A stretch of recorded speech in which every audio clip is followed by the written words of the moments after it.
Now we're going to move on to lower back pain, something that you're going to see on the wards and on the boards all too frequently. Lower back pain is so common over a lifetime of a patient, it actually affects 80% of the population. So it's one of the most important issues to identify and find patients that have serious pathology that will require radiologic testing and possible surgical treatment. You should know lower back pain is the #1 complaint in the United States. Degenerative joint disease on the X-ray or MRI of the spine is almost universal in those greater than 50 years. Therefore, it's totally non-specific and it has no meaning when it's found. The most frequently tested issue with lower back pain is who should not get an imaging study.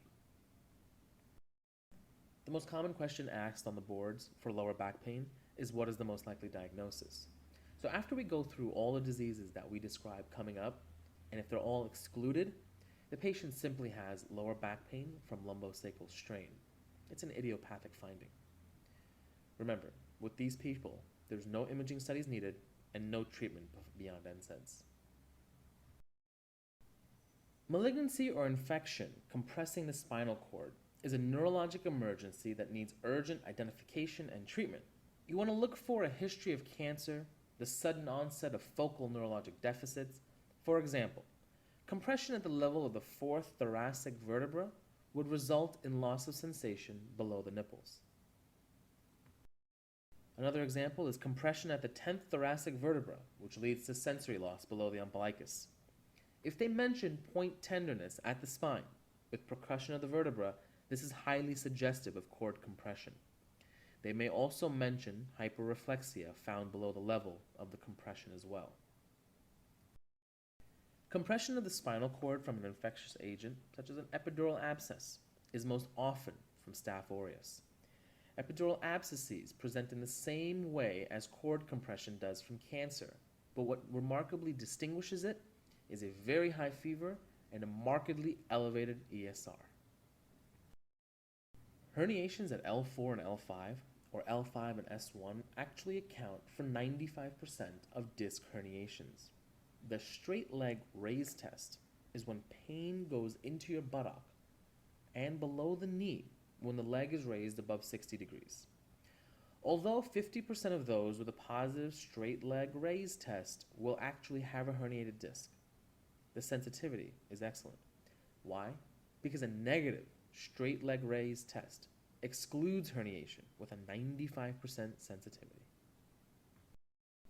Now that we've gone through 2 real common causes of back pain, what I want to do is go through the different nerve root innervations and what happens when they're affected. At nerve root L4, the patient's motor deficit is going to be loss of dorsiflexion of the foot.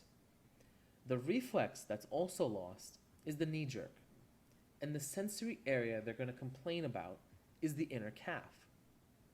At L5, they will lose the ability to dorsiflex the toe, but there's no reflex that's affected. The sensory area is the inner forefoot. When S1 is affected, the patient will be unable to evert the foot, and also they're going to lose the reflex of ankle jerk. Lastly, the sensory area lost is the outer foot. Imaging, as we mentioned earlier, is only required for cord compression, epidural abscesses, ankylosing spondylitis, and cauda equina syndrome. The best initial test for someone with cancer with compression or infection and fractures is a plain X-ray. The most accurate test is an MRI. CT is used as the most accurate test if there's a contraindication, such as a pacemaker. Remember, if the CT scan is used, you must have intrathecal contrast to increase the accuracy. This is known as a CT myelogram. Now we're going to get to a little area of controversial. Imaging of the disc herniation is very controversial amongst multiple societies in the United States. We recommend you answer no MRI for just simple low back pain and a positive straight leg raise test alone. If there is, however, severe or progressive neurologic deficits, such as paralysis or weakness, an MRI should be done. And as you can see here, there's normal CSF on the right showing white uncompressed matter, but then as you come down, there's areas of compression. Now, what I want to do is run through back pain with you and tell you the clues you need to know in the history so you can get the answer right every time. Cord compression. The patient will say they have a history of cancer.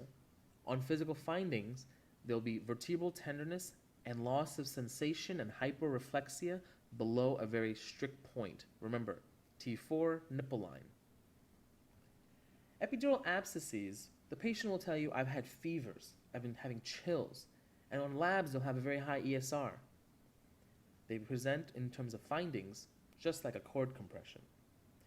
Cauda equina syndrome is a little different. The patient will present with bowel and bladder incontinence and erectile dysfunction. They'll have bilateral leg weakness and saddle area anesthesia. If they mention saddle area anesthesia, it's Cauda equina syndrome until ruled otherwise. Ankylosing spondylitis, you want to look for someone who's under the age of 40. They have pain which worsens with rest and actually improves with activity. On physical finding, they're going to have decreased chest mobility.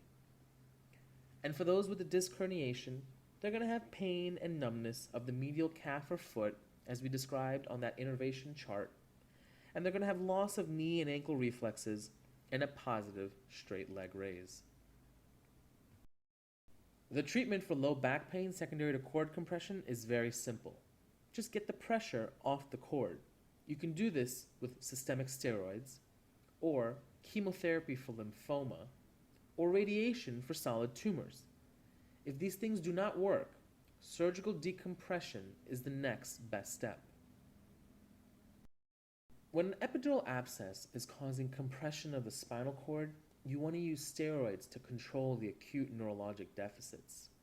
Now, it's an infection, so if you're suspecting a resistant form of Staph aureus, you want to use vancomycin or linezolid until the sensitivity of the organism is known. Remember, vanc and linezolid both are very heavy-duty guns, so get the sensitivity as quick as you can and de-escalate if possible. If a sensitive staph is found, switch to a beta-lactam antibiotic such as oxacillin, nafcillin, or cefazolin.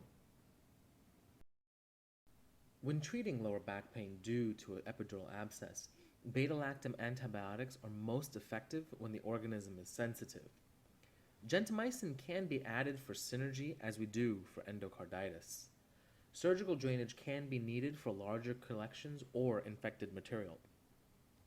You should think of an epidural abscess like endocarditis. Use vancomycin as the initial empiric therapy. Switch to oxacillin if it's sensitive. Drain it if the infection is large enough to produce neurologic deficits or if it doesn't respond to antibiotics alone. The specific treatment for Cauda equina syndrome is simply surgical decompression. For disc herniation or sciatica, it's NSAIDs with continuation of ordinary activities, basically conservative management. This is actually superior to bed rest.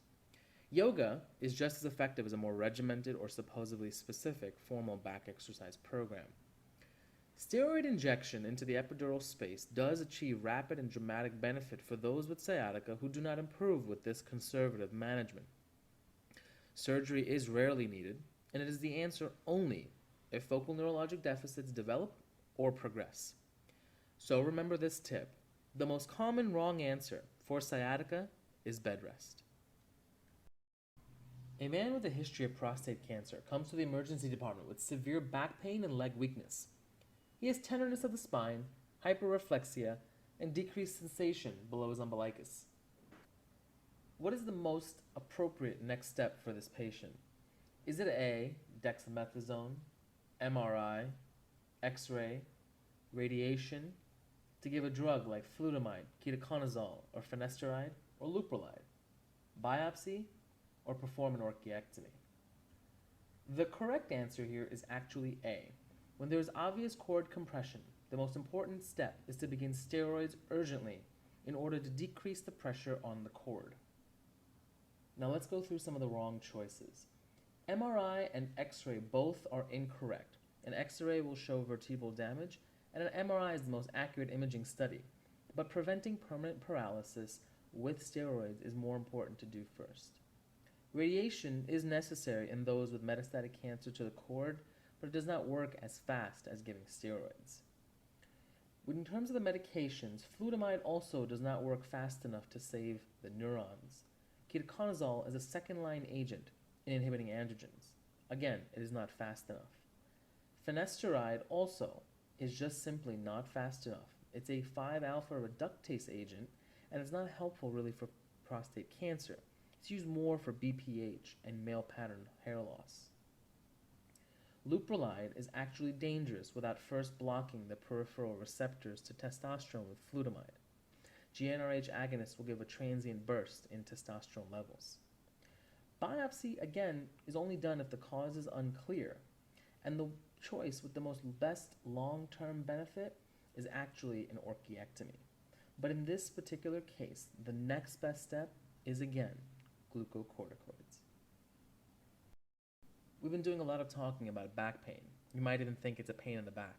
But remember, the most commonly tested point is that patients with lumbosacral strain are to have no imaging studies done because they have no focal neurologic abnormalities. If, however, they have any focal abnormalities, a neurologic deficit, then consider imaging.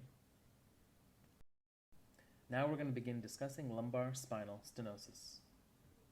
The typical presentation for lumbar spinal stenosis is someone over the age of 60 with back pain while walking that radiates into the buttocks and thighs bilaterally. The pain is actually described as worse when walking downhill. It's better when sitting, but the pedal pulses and anchiobrachial index are normal, so you can rule out PVD. Remember, spinal stenosis can simulate peripheral arterial disease, but all vascular studies are going to be normal. You want to look for an unsteady gait and leg weakness when walking. About a fourth of these patients have diminished lower extremity reflexes, and the pain is actually less with any activities that require the patient to lean forward. That's why when walking downhill, you lean back to maintain your balance and you have more pain. When you lean forward, such as in cycling, you actually have less pain. The best initial test and the most accurate test is an MRI. Weight loss and steroid injections into the lumbar epidural space actually improve only about a quarter to half of symptoms. In reality, surgical correction to dilate the spinal canal is actually needed in 75% of patients.